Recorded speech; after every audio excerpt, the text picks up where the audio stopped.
Hey there, Underground Bunker. Out of the court on day 3 of the Danny Masterson trial. Going through more jury selection today. Judge Charlene Olmedo moving people through, asking them questions. Another interesting day of responses from potential jurors. Big news, of course, today was earlier the court released the witness lists for the prosecution and the defense. And we posted those with some annotations. Some very interesting people listed on there. But also, I just wanted to mention some interesting people are not listed as witnesses in this case. You might be able to think of a few, but a couple that I think of are Luke Watson, Danny's very good friend who was part of the scene at Jane Doe 1's allegations. Another person is, do you remember the story we wrote about Tom Mesereau's investigator, Scott Ross, who I think found some very interesting things while he was investigating this case, and at one time at least, I do believe the prosecution was thinking of naming him as a witness. So I'm a little disappointed to see his name not on the list. I think he would have made a very interesting witness. It's a little disappointing not to see Julian Schwartz's name on the witness list, the ethics officer at the Church of Scientology, and also the Scientology private investigator Russ Andrews. I feel like I had heard some things about connecting him to this case, and I thought he might be listed. But the people who are on the list are very interesting, and I'm sure we'll be talking about them in coming days. I've already seen people asking me, well, which one is the spy? And I think I annotated people well enough that you should be able to determine which of the people on the prosecution list I was referring to as the person I saw in the hallway go into court on Tuesday. What's today? Thursday? I'm losing track, people. These long court days. But one interesting thing we heard today, Judge Olmedo has still got almost 200 people that she's trying to cut down to 18. But she indicated today she really felt that they could get a jury seated by late Monday or early Tuesday, and that opening statements might happen on Tuesday. That's pretty quick. And maybe first witness on the stand Wednesday. Oh my. I know there are some media companies, some publications kind of holding back until that happens, and then you'll probably see a lot more reporting than right now. It just seems like I've kind of got the thing to myself in some ways. Anyway, there was also an interesting exchange. Not exchange, but Judge Olmedo did speak to Masterson briefly today. We have noted those good morning or morning everyone he has been saying to the jury. I've heard from at least one attorney who said that was improper and they were surprised to see Judge Olmedo allow it. I've heard from other people who said it wasn't improper. So I don't know. I mean, I guess it's up to Judge Olmedo. But then another person put this idea in my ear, and I wasn't sure how serious to take it, but one person said to me, the fact that he's so vocal at this point may suggest he's actually thinking of testifying at some point. Well, those of you who are veteran court watchers know that attorneys will tell their clients it's a very bad idea for a defendant to take the stand in a case like this.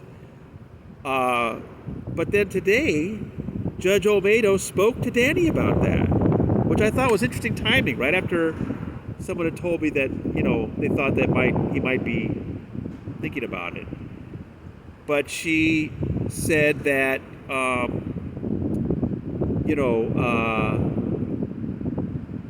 if once the jury, once the people have made their case, she will ask him if he wants to testify, and it is up to him. She says, I know your attorneys may not want you to, but you have that right.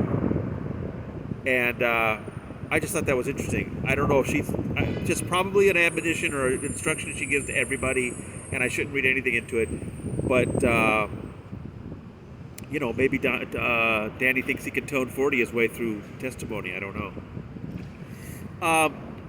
I wanted to just mention a couple of things because I keep getting asked every day so many times. No, this trial is not being televised. There are no cameras in the courtroom. That's why you have to wait for me all day to get out of there and come out here and talk to you. No cameras in the courtroom in this trial. Judge Olmedo made that pronouncement 2 years ago, or a year and a half ago, because of the nature of the allegations and the fact that 2 of the women are going by Jane Doe. So she does not want cameras in the courtroom. It's not going to happen. I'm still going to get asked 20 times a day, is this on TV? Who's streaming this? Is this on Law and Crime? Oy. But, I mean, I understand. I know you'd love to see what's going on, but you're going to have to rely on us reporters coming out and telling you what's going on. I'm sorry.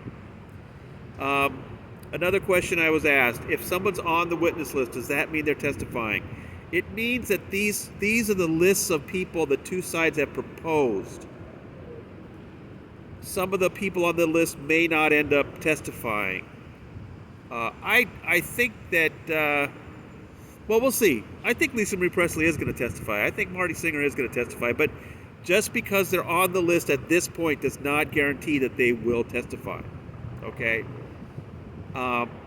If you have other questions, let me know. I'd love to help you out. The jurors today, it seemed like there were more that the judge had to ask about Scientology today. More of them apparently had put something about Scientology in their questionnaires today. So we had somebody saying that they had about a year ago watched a documentary. The one a celebrity did, she said. There were a lot of references to Leah without naming Leah. People can't remember. I don't know. Somebody today finally the mayoral ads were mentioned a couple times. A couple of people mentioned they had seen these ads about Scientology in the mayor's race. So I'm sure that makes Philip Cohen and Karen Goldstein feel very vindicated that, New York, Los Angeles minds are being poisoned by this mayoral campaign. Each time, of course, the judge simply asked, can you be impartial? Can you be fair? And the people, generally said yes. The one time a juror did not say yes was really interesting. One person said that he had seen several documentaries. Oh, I gotta see if I can find. Oh, here he is. One juror said, over the years I've read numerous articles about that organization. And she asked where, in the newspaper, on the internet? He said, yeah, all of them. And she said, were they negative articles? Were they positive articles? And he said, I quote, I don't believe I've read a positive article about that organization ever. Now whose fault is that? Come on. Is that really our fault, the journalists? Scientology.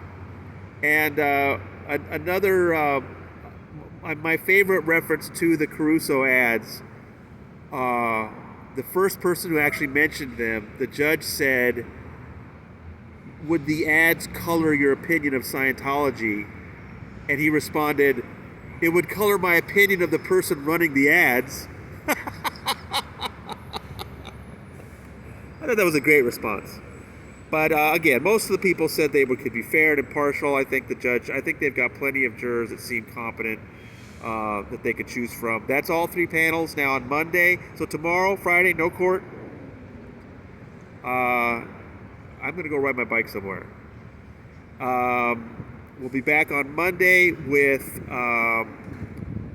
she's bringing all the jurors back on the same day now to really whittle them down and give the attorneys an opportunity to question them.